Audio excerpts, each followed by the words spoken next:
저는 오늘 읽은 본문으로 바로 지금이 바꿀 때입니다 라는 제목으로 함께 말씀을 생각해 보도록 하겠습니다.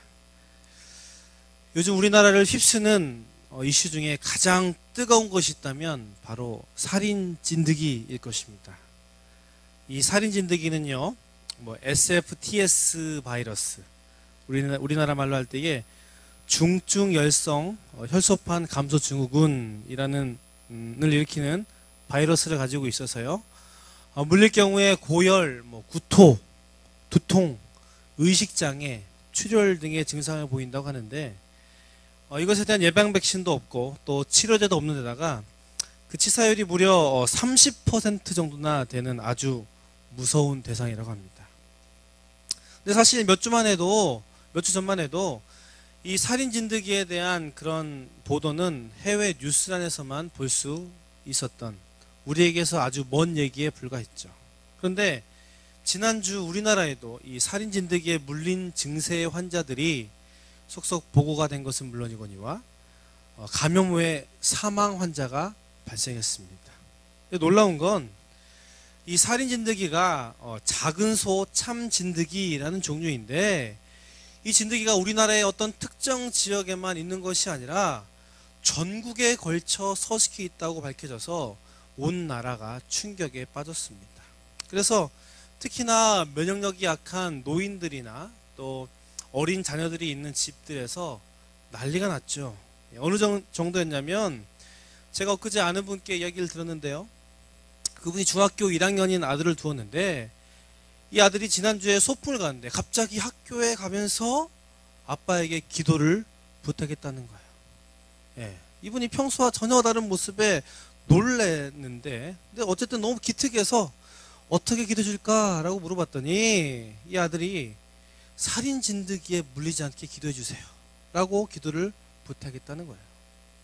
그런데 제가 이 설교를 준비하면서 계속 이 보도자료를 보다 보니까 이 공포의 진드기, 알고 보니까 모든 이 작은 소 참 진드기가 아니라는 거죠. 아까 말한 이 SFTS라는 바이러스에 감염된 진드기가 있는데, 이 감염된 이 바이러스의 그 진드기가 이 작은 소 참 진드기에서 발견됐기 때문에 그런 거지, 이 살인 진드기가 우리나라 전역에 있는 개, 소 등의 이 바로 옆 가축 동물과 숲에 있는 진드기 전부가 아니라는 거예요. 그리고 물렸을 때 물론 면역력이 약한 사람들에겐 정말 위험하지만 이 사망할 확률이 다른 중증 바이러스와 별 차이가 없다고 발표됐다는 거죠. 그래서 이 바이러스에 감염된 이 진드기에 안 물리는 게 최선인 만큼 어떻게 해요? 야외 활동을 할 때는 반드시 긴 옷을 입고 필요할 경우에 진드기 이 기피제를 뿌리면 된다는 거예요. 쉽죠? 그리고 밖에 나갔다 오면 씻고, 더 좋은 건 샤워하고, 좀 증상이 있으면 병원에 바로 가면 된다는 겁니다. 참 황당하죠? 그래서 이 벌어진 사건에 대해서 어떤 사람은, 야, 정부가 정말 여론이 안 좋다 보니까 다른 데로 이 여론몰이를 하기 위한 음모다. 진드기는 또 살인 진드기래. 이 자체에 뭔가 있다고 하는 음모론을 제기도 하기도 했는데요. 어쨌든 저는 이 이름만 들어도 이 무시무시한 이 살인 진드기와 이 관련된 기사들을 보면서 어떻게 보면 정말 심각한 병이지만 그것을 예방하고 또 대처하는 것이 그리 어렵지 않음을 알게 된 것과 동시에 우리 삶 가운데 있는 신앙의 모습 역시 동일하다는 것도 깨닫게 되었습니다. 그것은 아무렇게, 그리고 내 마음대로 할 때엔 걷잡을 수 없을 정도의 잘못과 죄 가운데 빠져서 아주 심각한 지경에 우리가 이르게 되지만, 하나님의 말씀을 듣고 그 자리에서 나오는 이 단순한 행동만으로 그 심각함에서, 그 어려움에서 우리가 빠져나올 뿐만 아니라 바로 하나님의 은혜와 도우심을 바로 경험할 수 있다는 것입니다. 오늘 본문은 출애굽 이전에 있었던 하나님의 8번째 그리고 9번째 재앙의 내용입니다. 이 두 재앙을 통해서 하나님께서는 우리에게 어떤 마음과 태도로 주님께 나아가야 할지를 우리에게 알려주고 계시는데, 오늘 이집트에 내려진 이 두 가지 재앙을 살펴봄으로써 우리 안에 있는 부족한 모습을 뒤돌아보고 또 주님께 마땅한 모습으로 나아가게 되기를 주님의 이름으로 소망합니다. 그렇다면 본문을 통해 우리에게 알리시는 하나님의 뜻은 과연 무엇일까요? 그 첫 번째는 우리의 신앙은 계산하고 타협할 수 있는 것이 아니라는 겁니다. 오늘 본문은 이전에 있었던 7가지의 재앙, 뭡니까? 혹시 아세요? 나일강이 피로 바뀌고 개구리가 가득했으며 이와 파리가 들끓었고 전염병이 또 종기가 있어 그리고 우박이 내린 이 재앙을 겪은 뒤에 파라오가 점점 이스라엘의 신인 하나님을 두려워하기 시작하는 데서 시작됩니다. 왜 그런가 봤더니 그 재앙들은 이집트의 역사상 있지도 않았고 그 재앙들 도저히 흉내낼 수 없는 크고 놀라운 일들이었기 때문이었죠. 또 무엇보다 그 재앙들은 이집트의 그 신봉되는 여러 신들과 상징물들이 아무짝에도 쓸모없다는 것을 드러냈기 때문입니다. 그래서 파라오는 다시 왕국에 들어와서 하나님 말씀 그대로 히브리 사람들을 이집트에서 내보내달라라고 요구하는 모세에게 그럼 누구 할 거냐라는 것을 물어봤다는 거죠.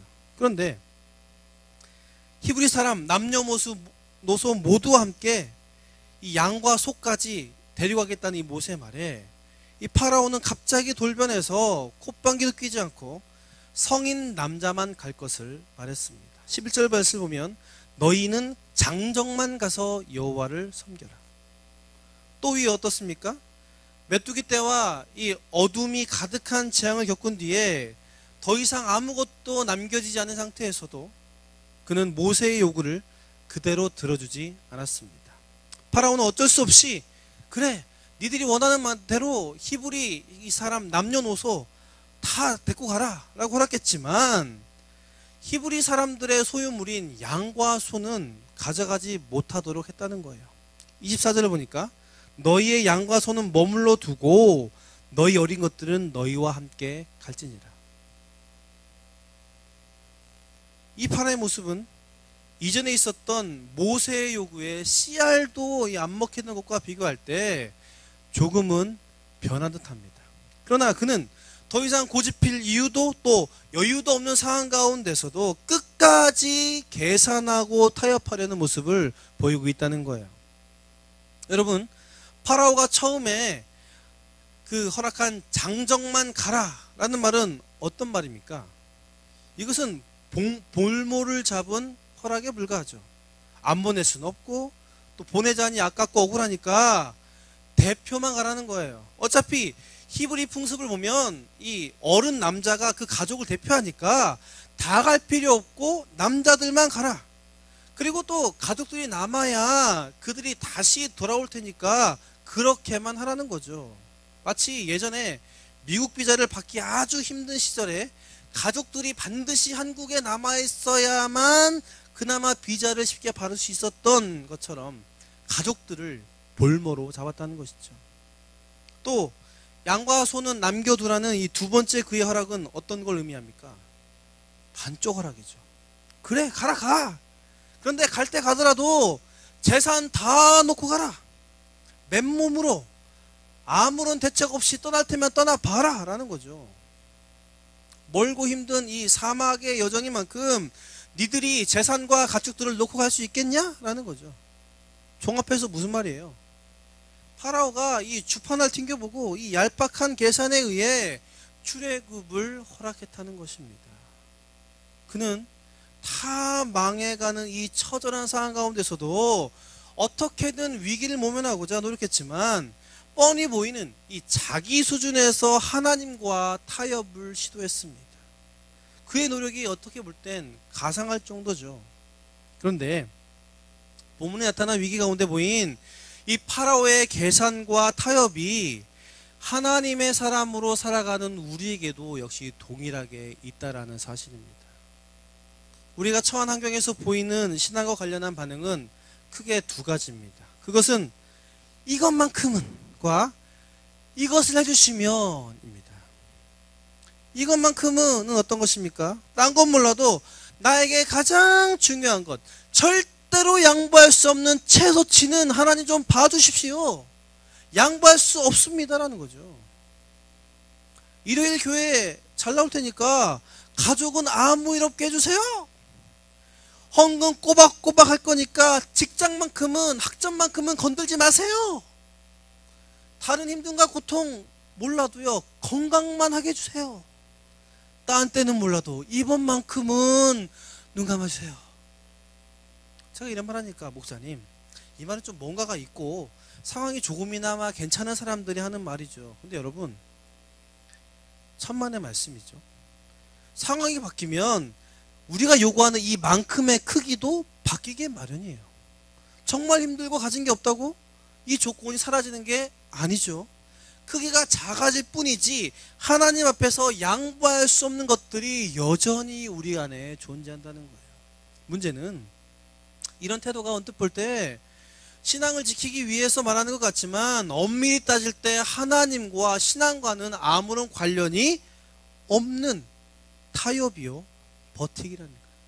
더 심하게 말하면 하나님을 협박하는 거라는 거죠. 오늘 본문에도 파라오가 하나님의 말씀을 전한 모세에게 한 말이 뭡니까? 가족들만큼은 놔두고 가라. 또 상황이 안 좋아지니까 뭐예요? 너의 양과 소만큼은 놔두고 가라. 계속 타협하고 버티고 있죠. 그런데 이것은 하나님과 아무런 관련이 없는 꼼수에 불과하다는 것. 한편 이것을 해주시면 하겠습니다 라는 건 뭐예요? 하나님, 신앙생활 잘할 테니까 이번 고비만 넘기게 해주세요. 빨리 치료해 주시면 봉사 열심히 할게요. 돈이 얼마 정도 필요한데 채워주시면 나중에 큰 걸 헌금하겠습니다. 할렐루야. 시간을 주시면 꼭 더 많이 나중에 헌신하겠습니다. 그런데 여러분, 힘든 상황이 바뀌면, 시간의 여유가 생기면, 경제적인 부분이 채워지면, 건강이 좋아지면 그렇게 처음에 고백하고 생각한 대로 될 거라고 생각하세요? 이것은 천만의 말씀에 만만의 콩떡이죠. 지금 시간이 없는 가운데 헌신하지 못한 사람은 시간이 생겨도 못해요. 왜? 그땐 또 다른 일에 이 일이 밀려요. 또 돈이 없을 때 섬기지 못하고 헌금하지 못한 사람은 돈이 생겨도 나중에 못해요. 왜? 그땐 다른 곳에 쓸 것이 더 많아져요. 물론 기도를 하며 작정하는 일은 좋은 일입니다. 그런데 대부분 내 상을 벗어나기 위해 조건을 거는 것일 뿐이지 역시 하나님과 관련이 없다는 거죠. 그래서 상황이 달라지면, 좀 좋아지면 이전에 했던 말, 각오들은 온데간데 없고 또 다른 조건, 하나님 조금만 더 되면 하겠습니다 라는 그런 우리의 얄팍한 마음이 생긴다는 거죠. 바로가 본문에서도 메뚜기 재앙으로 곧 망하겠다 싶어서 모세에게 한 말 역시 이 죽음만 나에게서 떠나게 해주면 너희들 말 들어주겠다. 그런데 메뚜기가 싹 사라지니까 어떻게 해요? 또 다른 조건을 이야기합니다.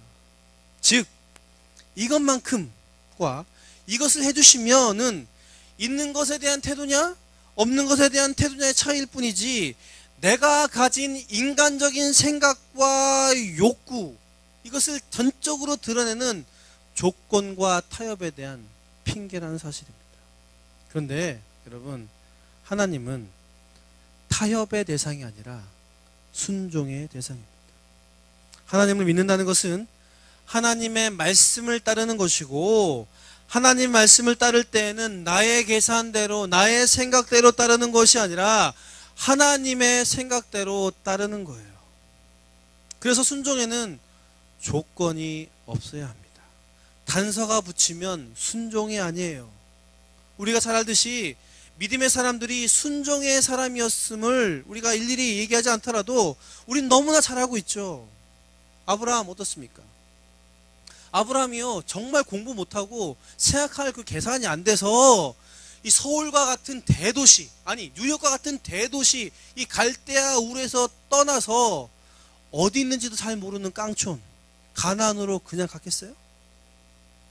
그는 하나님의 하나님이심을 믿었어요. 그래서 그 말씀을 그대로 따랐습니다. 본문의 모세 또 어떻습니까? 그가 자신의 위치와 상황을 몰라서 그 엄청난 파라오 앞에 서서 이런저런 경고의 말을 했겠어요? 여러분, 모세는 지금 사람을 죽인 살인자요 도망자의 신분입니다. 심지어 자기 동족들에도 인정받지 못하는 지도자예요. 게다가 이 파라오라는 이 절대 권력과 비교할 때에 자기는 먼지와 같은 존재예요. 그러나 그럼에도 불구하고 하나님의 말씀, 하나님의 명령을 계산하지 않고 그대로 따랐습니다.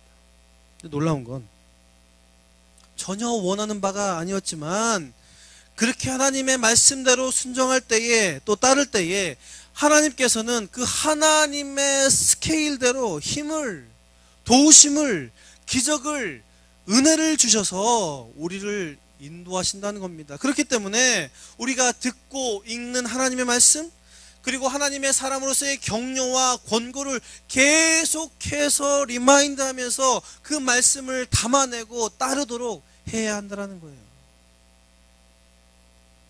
제가 예전에 신앙이 전혀 없었던 분을 개인적으로 계속 신앙을 갖게 되면서 교제하고 있는데, 이분이 교회와 하나님에 대해서 전혀 모르다가 이후에 어쨌든지 간에 교회에 나오게 되면서 이른바 개혁신앙을 하게 되었어요. 이 개혁신앙이라 함은 철저한 하나님께서 주신 언약에 근거한 그런 신앙이 아니라 하나님이 주시는 만큼 내가 하겠다 이거죠. 이 일 도와주시면 내가 주일 꼬박꼬박 나오고 이 부분까지 돈을 좀 주시면 내가 소그룹에도 참여하겠다 이러는 거예요. 한편 어떻습니까? 반대로 이 정도 안 해주면 나도 이렇게 안 하겠습니다 라는 거죠. 근데 여러분, 모든 일이 잘 될 수 있나요? 하나님을 믿는다고 해서 장밋빛 길이 쫙 펼쳐지지 않아요. 그리고 교회 나올수록 얼마나 요구하는 게 많습니까? 그죠? 헌금해라, 모임에 참여해라, 봉사도 해라, 성경 공부해라, 헌금으로 섬겨라. 죽을 지경이죠. 그래서 괜히 믿는다고 했나 봐, 괜히 교회 왔나 싶기도 하고. 근데 그렇다고 포기하자니 자기 성격상, 뭐라도 하면 끝을 봐야 되는 성격상 한번 믿어보겠다고 했는데 중도에 포기할 수도 없고. 그래서 좀 더 아주 철저한 계산을 하게 되면서 신앙도 기브 앤 테이크를 그런 정신으로 하게 됐다는 거죠. 그런데요, 그분 말씀이 너무 그런 걸 따지다 보니까 어떨 때는 신앙이 엄청 좋아진 것 같은데 어떨 때 보면 안티 기독교보다 더 못해. 또 별거 아닌 것에 하나님을 운운하면서 막 쪼잔해지고 기분이 확 좋았다가 기분이 확 떨어지는 그런 것들을 경험한다는 거예요. 그러면서 생각된 것이, 야, 하나님은 이런 존재가 아닐 텐데 라는 생각과 함께 주위의 목회자의 그런 조언에 따라서 신학 성경을 읽게 되었다고요. 그런데 여러분, 성경 읽는다고 알아요? 저도 몰라요. 열심히 봐야 조금 알겠어. 이분이요, 읽었는데 뭔 소리인지도 모르겠고 막 흡실린다는 거죠. 예수님이 막 물을 포도주로 만드셨다는 말에 막 포도주도 먹고 싶고 막 그런 걸 막 하고 싶다는 거죠. 근데 어쨌든 몇 주간 이 성경을 읽은 결론이 났는데 그게 뭔가 하니, 하나님을 믿자, 변치 말고 믿자, 말씀대로 살자. 그래서 어떻습니까? 이분이 정말 바라는 게 너무 많은데 이 벌어지는 일에 좀 신경 끄고 좀 진득하게 나가자 라고 해서 계속 말씀을 가지고 기도했다는 것이죠. 그러다가 이분이 2년을 지내고 뒤돌아보니까 자기가 하나님을 믿게 되면서 계산하고 바랬던 것들보다 훨씬 더 많은 은혜와 도우심이 있었다라는 거예요. 물론 좋은 일뿐만 아니라 나쁜 일도 많았다고 하는데, 살펴보니까 정말 힘든 상황, 정말 주저하고 싶을 때 하나님께서 자기를 일으켜 주셨고 버틸 힘을 주셨으며, 또 가족들에게 상상할 수 없는 이 감사한 일들이 있었다는 거예요. 자신의 신앙도 성장되었고요.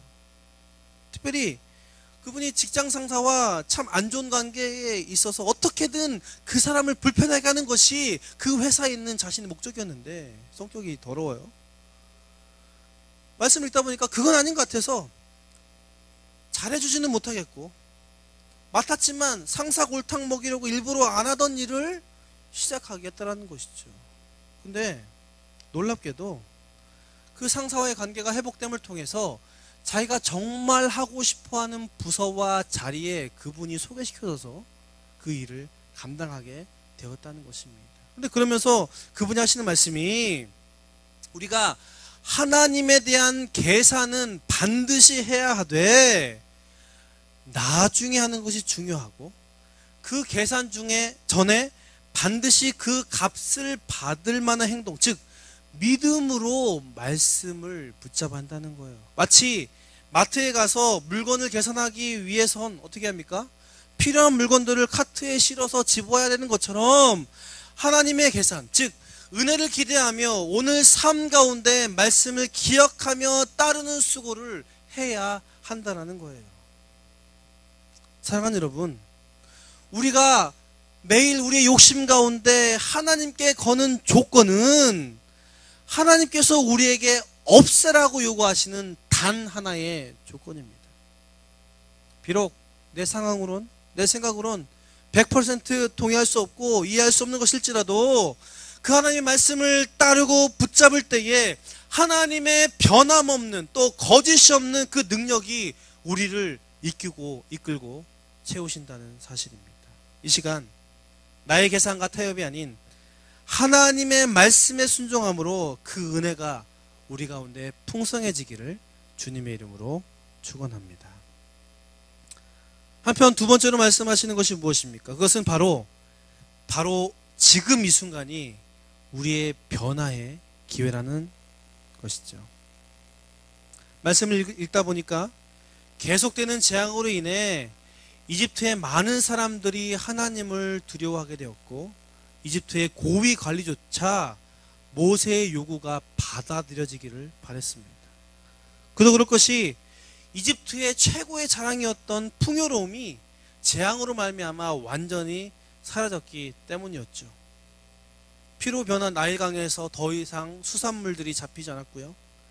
핏물과 이 썩은 개구리로 인해서 환경이 오염됐어요.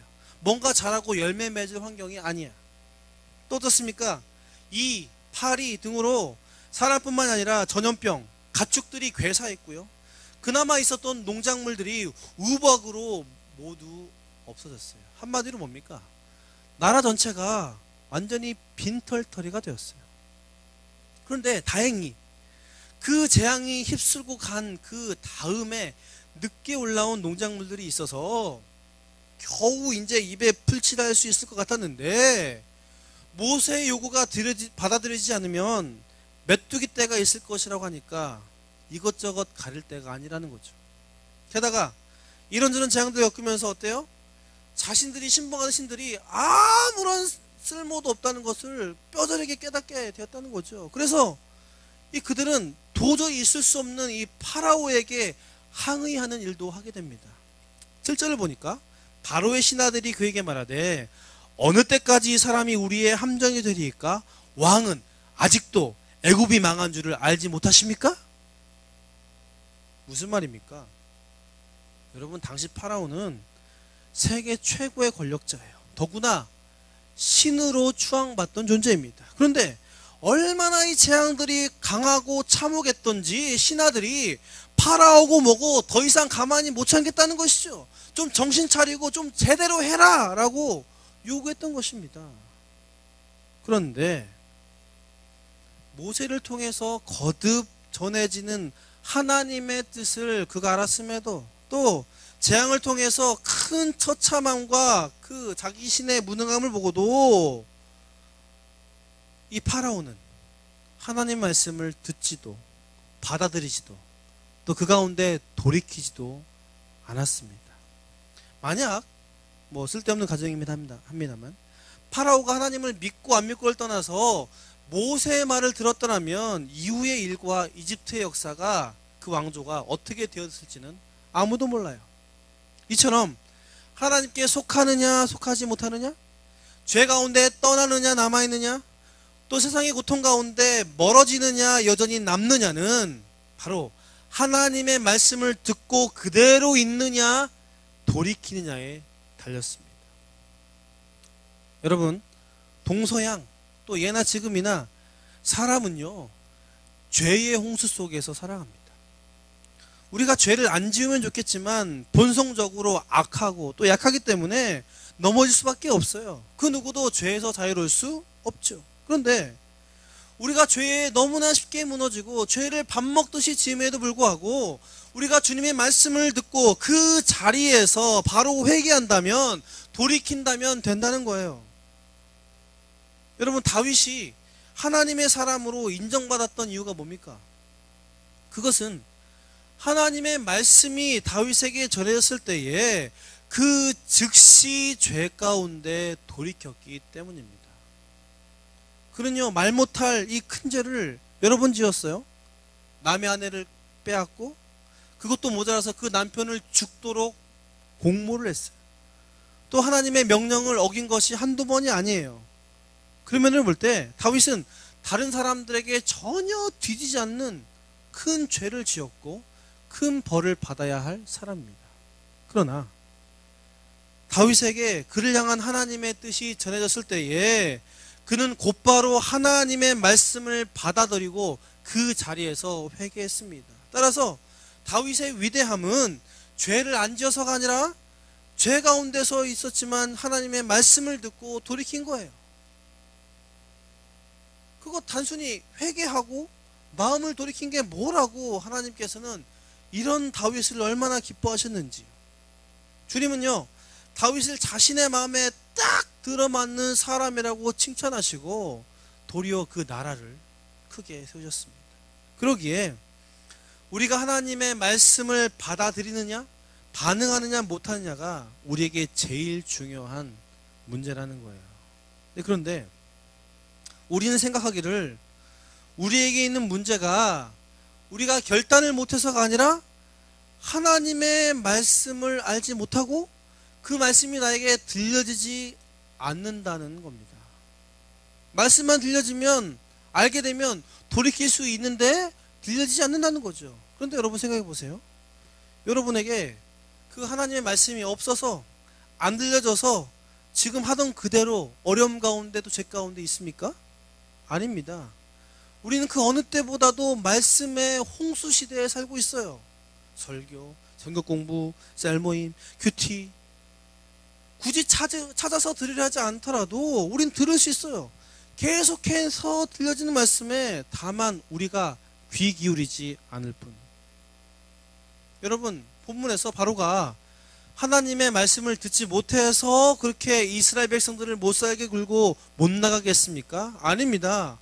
계속되는 모세의 말을 통해서 또 여러 재앙들을 통해서 분명히 알리시는 이 뜻을 듣고 하나님의 말씀을 들었어요.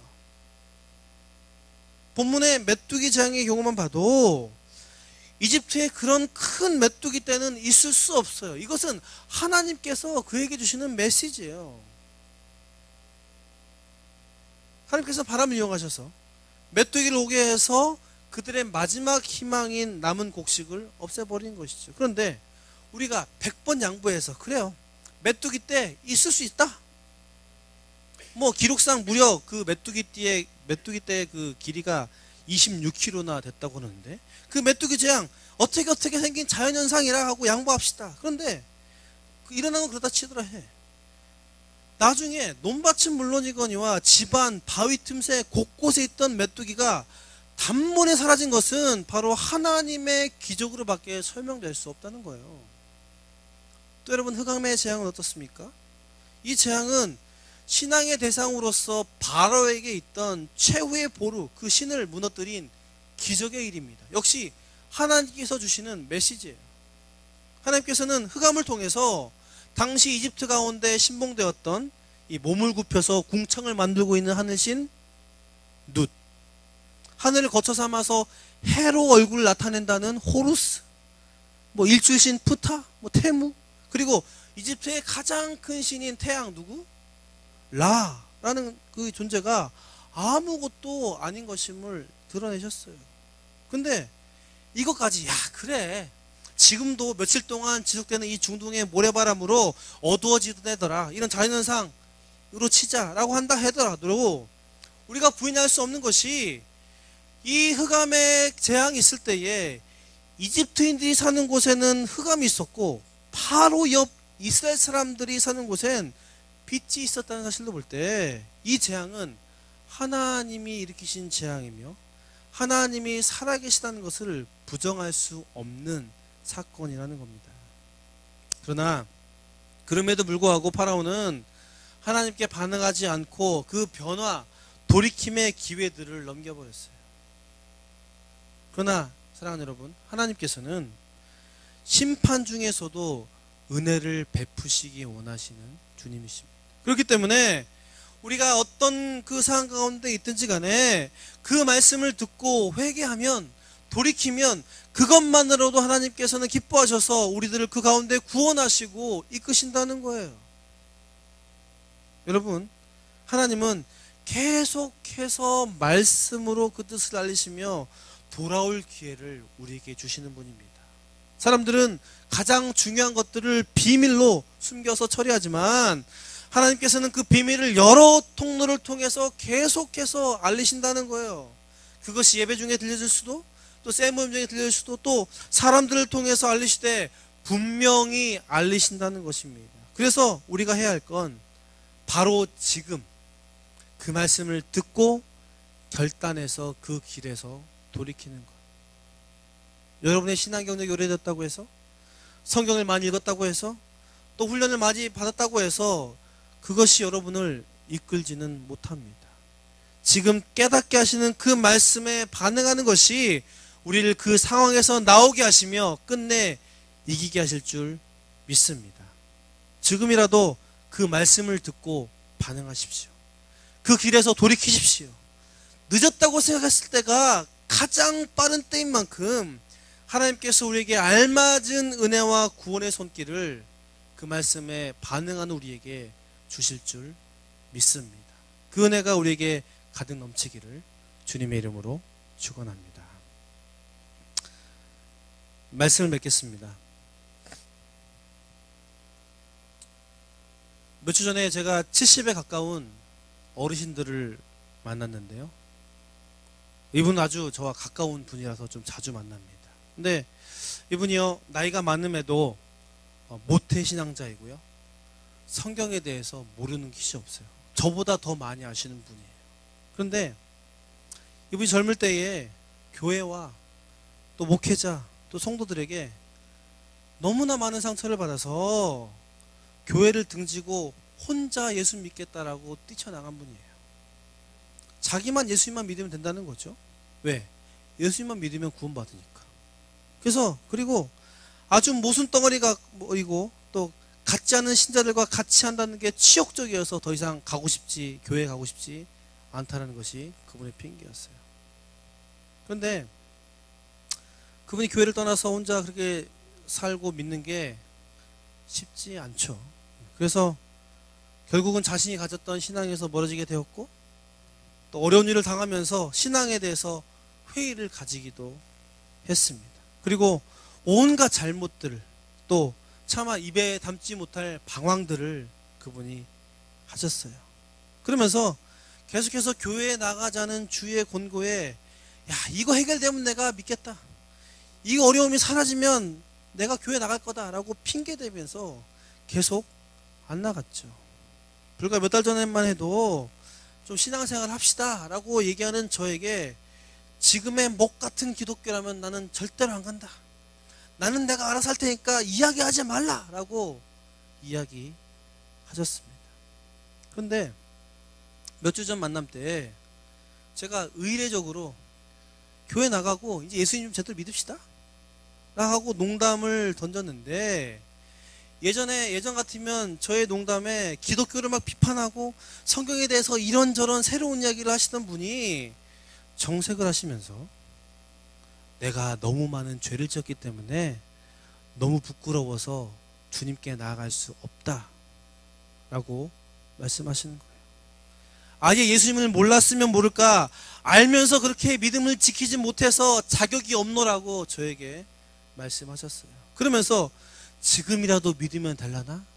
라고 말씀하셨어요. 저는 그 말 듣고 깜짝 놀랐습니다. 왜냐하면 제가 그냥 농담으로 던졌는데 그 말에 진심으로 반응하는 것에 충격받았고, 또 지금이라도 될까 하는 그분의 고백에 놀랐어요. 그런데 그 고백에 제가 내색을 안 했는데, 이분의 그 고백을 들은 하나님께서 얼마나 기뻐하실까를 기대하겠다는 거죠. 또 비록 너무 늦은 나이지만 이때가 도리어 빠른 때이며, 세상으로 보기엔 어떤 그 보잘것없고 어느 하나 변변치 못하지만 그 남은 얼마 남지 않은 일생 가운데 하나님의 특별한 도우심과 인도가 있을 것을 기대할 수 있게 되었어요. 그분이 바로 제 아버지세요. 근데 저는 그런 시간을 보내면서 그 나이 드신 분이 그럴 경우에도 이 사람인 저도 기쁘고 하나님께 얼마나 기뻐하실까라는 생각했는데, 지금 우리의 젊을 때에 우리가 하나님의 말씀을 순종하고 그 말씀에서 바로 돌이킬 때에 하나님께서는 우리의 죄와 어려움 가운데서 구원하실 뿐만 아니라 얼마나 우리를 축복하시고 얼마나 우리의 남은 많은 날 가운데 역사하실 것인가를 기대하게 되었다는 것입니다. 여러분, 하나님의 말씀을 온전히 붙드십시오.